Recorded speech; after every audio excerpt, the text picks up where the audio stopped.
So let's first start with a very short history, okay?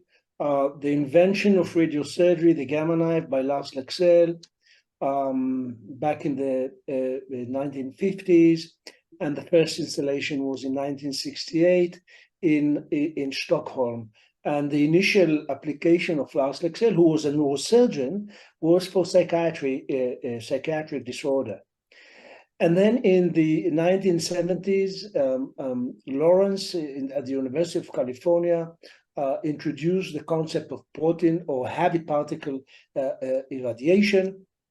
And then the first gamma knife in the US was installed in Pittsburgh, who is an active center in gamma knife worldwide up until to now. And the next one, as you can see here, the picture was installed in the UCLA. Parallel to that, and also after radiosurgery was evolved also by using the LINAC, and you can see the list of countries or researchers that were using the LINAC for radiosurgery. And the world's first Novalis was introduced in 1997, and they presented the concept of beam shaping radiosurgery or shape beam radiosurgery. We'll talk about that maybe later. So what is stereotactic radiosurgery? But before that, I'm sure that some of you guys are asking themselves, why should we know about radiosurgery? I mean, that's the business of radiation oncology, and that's a big mistake.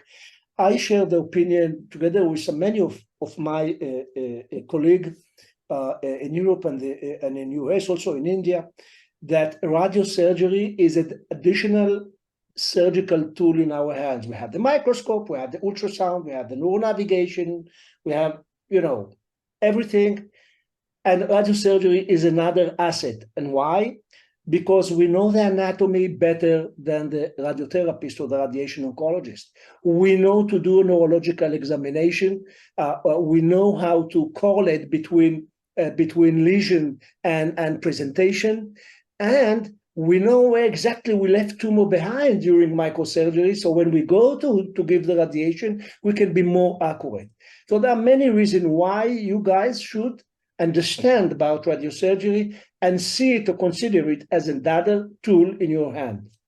Okay, so what is the definition of radiosurgery? It's a combination of accuracy and precision of surgery with radiation therapy. So stereo is a space, three-dimensional, taxis is movement or orderly arrangement, and that the name comes from, I think, by Lars Leksell. So it's basically a focused radiation beam delivered to specific tissue volume, multiple beams or multiple passes that intersect, and they keep radiation exposure to the surrounding. I'm just reading what is there. Every additional word is with surrounding tissue at a benign level and treat target tissue or the point of interest or intersection with a higher dose of radiation.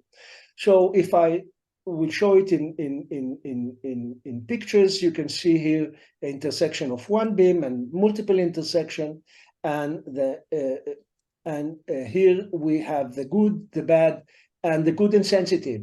So the good is the brain, and the bad is the tumor, and the good and sensitive in this case is the brainstem. So we have to take all of these things in consideration when we are thinking about the concept of radiosurgery, okay? So how does it work? How does radiosurgery treats tumor or treats AVM or treats functional disorder? So basically radiation does not remove the tumor or tissue like in surgery. In some metastasis case, they disappear, but usually this is not the case. For tumor, the radiation destroys the DNA, damage to the DNA, to the double-strand DNA, and cause cell loss and the ability to proliferate. And the tumor reduction happens, and that's very important, at the rate that the tumor grows. For AVM, the mechanism thought to be different. It's targeted the blood vessel and radiation-induced obliteration and closure of blood vessel via endothelial proliferation. Benign tumor may take up to 2 years to decrease in size or even to stay stable. for metastatic disease, that can happen within months. And for AVM, we'll see that later, it's up to 36, sometimes more time to achieve obliteration of the nidus that receive the radiation. There are side effects of radiosurgery, swelling that can happen between 6 to 10 months after treatment. The edema occur. There can happen necrosis. That tumor cell may cause a complication, inflammation, fibrosis. They can induce edema, and the patient may be symptomatic of that. With whole brain radiotherapy, we discussed about that in my previous talk. There's some psychological side effect. And of course, the open issue of radiation-induced tumor after radiosurgery. Is it real? Is it happens? There are 3 types of radiosurgery delivery: single fraction, hypofractionation between 2 to 6, and multifractionation stereotactic radiotherapy. The devices currently available in the world for radiation is the LINAC, the Gamma Knife, the CyberKnife, and the Zapix. Zapix is relatively new machine that is started to be installed in Europe as well as in the States, and it's a kind of combination of Gamma Knife and LINAC. We may have some time to talk about that later.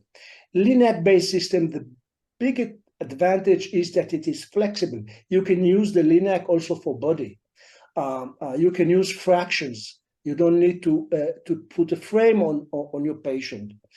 It's also less expensive. Okay, it depends on the system when you compare it to the Gamma Knife. And it works by beam shaping technique, which result in better treatment planning and in terms of a conformity index and gradient index, which are 2 very important parameters for physicists while we are doing the treatment planning. Now, Gamma Knife is, it's over 40 years in clinical use. That a lot of publication driven by Gamma Knife Center. We all know that. It utilizes 201 cobalt-60 sources, use multiple beams that intersect, targeting very precisely within 1 millimeter. It's robust, but the problem that you need to replace cobalt every 5 years, and that's cost a lot of money. But this is not the only problem. There is a concern now of human rights organizations about all the process of the cobalt mining in Africa and some other places. There is a lot of criticism in that. And there is basically a global initiative to eliminate cobalt. Generally, in medicine, there is problem with cobalt, with mining, with transfer. And of course, how do you recycle after 5 years? Well, there is no recycles, and there's always afraid that somebody will put his hand on this cobalt and do some dirty bomb. So my expectation, or not expectation, my forecast is that cobalt will disappear. Okay? Cobalt will disappear, which means Gamma Knife in its form will disappear, and we'll have the Zapix instead of that. The CyberKnife is basically a compact LINAC that installed on a robotic arm that was invented by John Adler, and it treated body, it treated brain, real-time frameless stereotaxy, and that's basically a robot that works entirely by AI algorithms that drive this treatment planning and the treatment delivery. The Zapix, as I said, is a combination of X-Knife and Gamma Knife. It treats cranial up to C7. It's accurate as LINAC and Gamma Knife. It's shelf-shielded, so you don't need a bunker for it. That reduces the cost. And it has a very high rate of radiation that makes the treatment much shorter. In Europe, I think there are 3 installations. In the States, there are 20 or 25 installations. And it's coming up, and we will hear more about that. Also, an invention by John Adler. Zapix gyroscopic. We'll skip this movie. So let's go together over the radiosurgery treatment steps. So the first step is to prepare a mask for the patient. It's not a non-invasive mask. In the past, we used the frame. Now we don't use the frame. There is a mask. We prepare the mask, and then with the mask, we do the CT within the localizer, which basically give us a coordinates around the image data set of the patient. The next step is to acquire high-resolution MRI. Usually, we use the gradient echo as well as a spin echo in case of metastasis. Very high resolution, usually 248 slices, and covers the region of interest. The next step is fusion, to fuse the CT and the MRI. Now, with the software, this is an example of a BrainLab software that we use for the last 20 years. The software is the fusion between the CT and the MRI is automatic. And it takes about 15 seconds, and you have it. In the past, I remember that we're sitting and we are doing it manually for hours. We are not there. Technology advanced.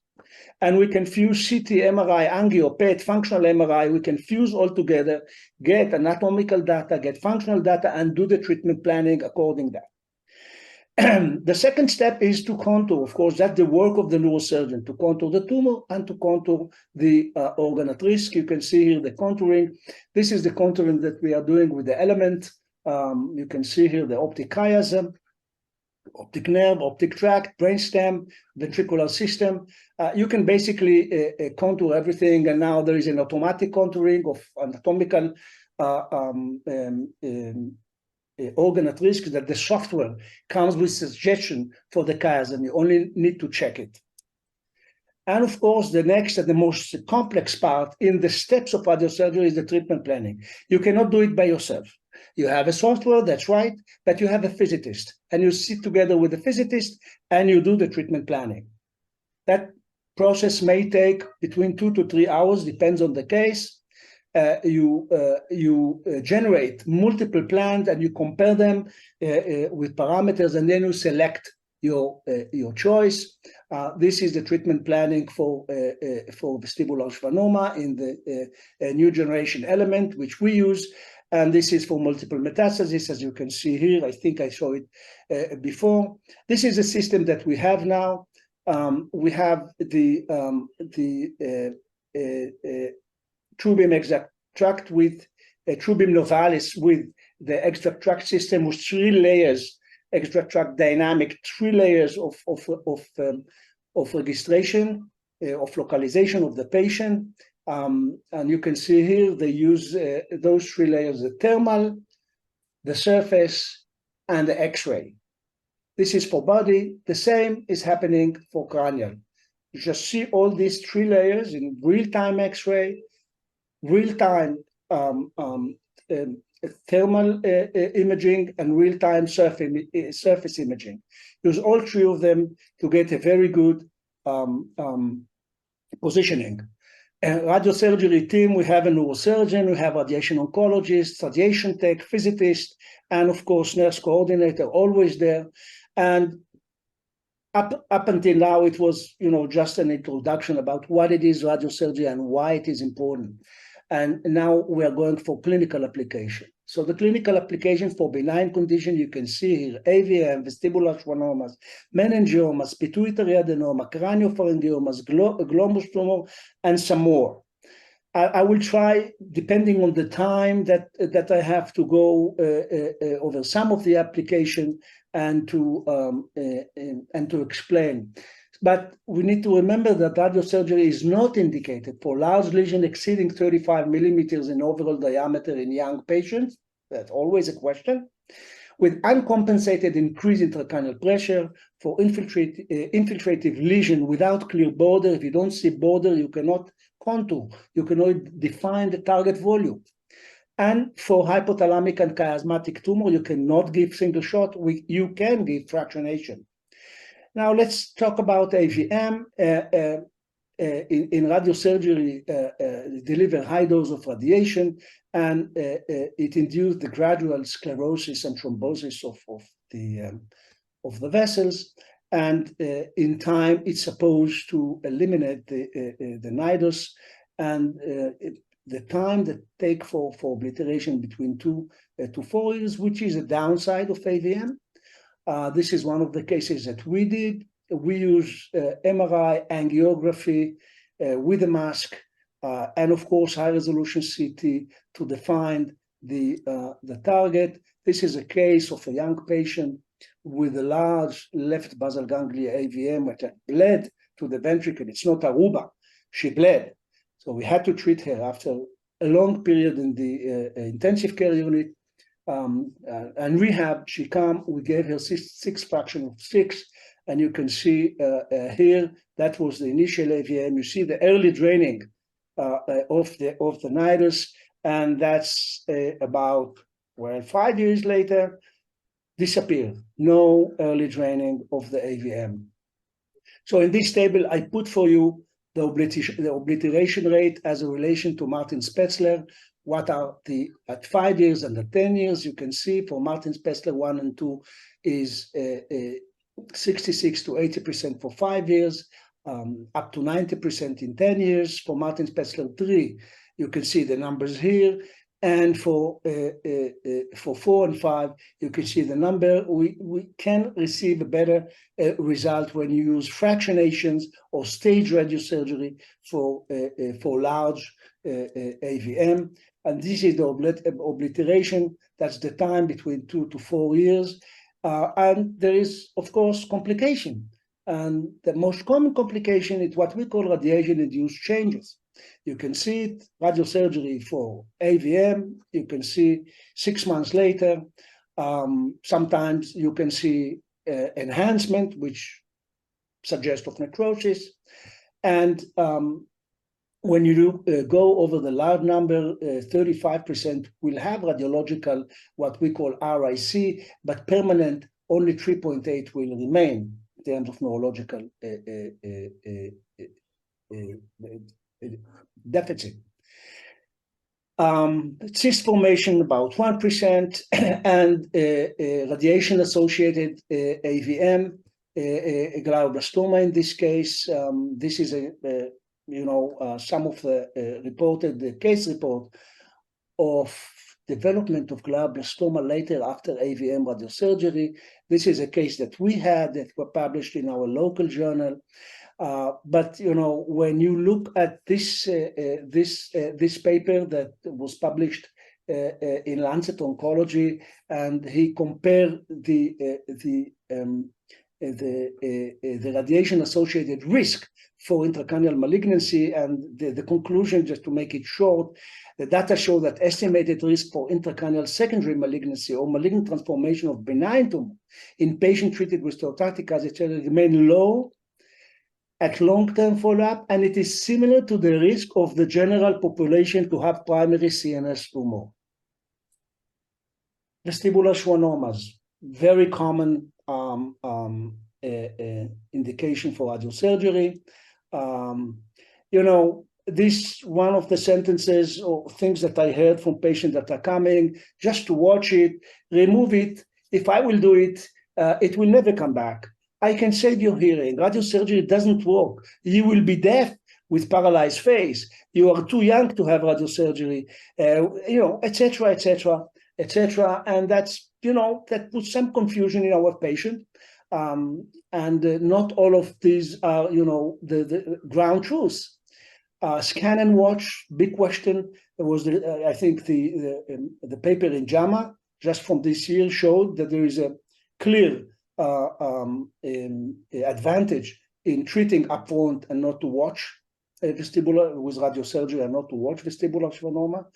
And you can see that upfront radiosurgery demonstrated in this paper significantly greater tumor volume reduction at 4 years than to wait and scan approach with treatment upon tumor growth.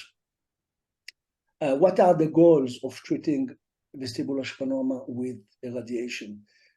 To stop tumor growth, to stabilize tumor if you cannot stop it, you may achieve regression of the tumor, eliminate open surgical risk, prevent cranial nerve dysfunction, and improve patient symptoms. Tumor control rate, as you can see here, that's the University of Pittsburgh series. They have more than 2,000 cases in their series, and you can see the control rate over time. This is one of our cases. You can see here, treated back in 2008, that's 14 years later. This is another case, you can follow it all the way down, 48 months. Large vestibular schwannoma in some patients that are not amendable for resection for any reason, treated with hypofractionation, and you can see the response in this case. Professor, we probably should wrap it up soon. How much time do I have? -4 minutes. That's all right. Okay. Maybe one more minute. Okay, so I will make it short. This is the complication, trigeminal neuropathy and facial neuropathy. Of course, the hearing preservation after radiosurgery is a big issue nowadays, subjected for a lot of research. Definitely we'll continue to hear about it, but hearing preservation as compared to microsurgery for medium-sized vestibular schwannoma is significantly better. Meningiomas, radiosurgery, I will make it also short. You need to remember that there is no chemotherapy for meningioma. Chemotherapy so far is only relevant for side effect for patients with meningioma. So we have only tools, microsurgery and radiosurgery, and we should use it in the right way. You can see here the case of which are the meningiomas that usually will go for radiosurgery: cavernosinus, sphenoorbital, residual, unresected skull base, posterior two-third supraosagittal sinus, torcular, clivus extension, okay? Of course, patients with WHO3 will go, all of them, for radiation to tumor bed. On those and partially resected with WHO2 will go also for radiation. You can see the local control, and there are some examples here, will not go over them. When you talk about cavernosinus meningioma, there are patterns of tumor reduction following radiosurgery. They will go from the periphery to the center of the tumor, and they go from the stalk, as you can see, from the stalk laterally, from the chiasm downward. That's the way it, and the changes can be very slow because the tumor grows very slow. Complication, overall complication for meningioma is about 10%, and the symptomatic peritumoral edema is about 2.6%. And this we had also there. Radiosurgeries can be a very effective tool for pituitary adenoma. This is one of the case, young patient, huge growth hormone secreting adenoma, operated twice. We gave her radiosurgery, and you can see after 12 months, a beautiful result with improvement of her visual outcome. This is a study that did a systematic review and meta-analysis of all cases of pituitary adenoma. I will not go for the result, but we can differentiate between non-functioning growth hormone and ACTH secreting, different results. Craniopharyngioma, big success in radiosurgery. I don't have the time to go within it, up to the point that many of people nowadays will recommend a biopsy or evacuation of cyst of craniopharyngioma, and the patient will go for radiosurgery or for protons. This is a case that we did.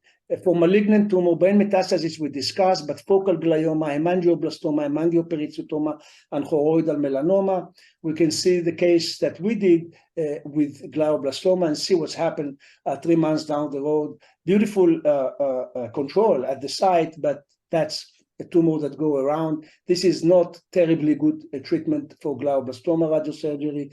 Hemangioblastoma, good results. You can see here one of our patients was multiple hemangioblastoma, treated with the brain lab system, and in the follow-up, all his lesion reduced. It's also a good treatment for stabilization for hemangioblastoma and choroidal melanoma, which is a big issue by itself. We do it with the cone beam CT and in patients that we want to prevent enucleation of the eyes. There are also some functional, as you can see here, for radiosurgery, trigeminal, Parkinson, essential tremor, and epilepsy, OCD. We don't have time to go over it. And thank you very much for your time. Sorry for skipping the second time over the time, and if there's any questions.